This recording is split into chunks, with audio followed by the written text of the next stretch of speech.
పెద్ద వంట మనిషి ఎవరు?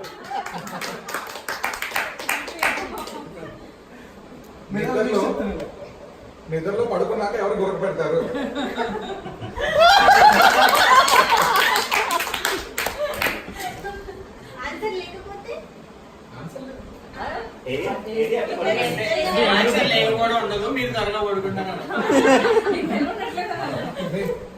మీ ఇద్దరిలోని ఎవరు ఎక్కువ హర్షిస్తారు?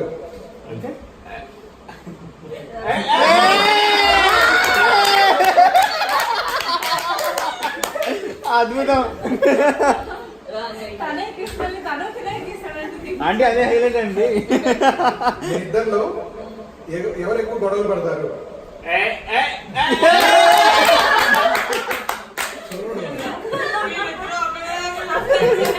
ఆయేషా ముందే చెప్పింది మంచిగా. గొడవ పడ్డాక ఎవరు ఫస్ట్ సారీ చెప్తారు? కన్నడ ఎత్తేస్తాడు.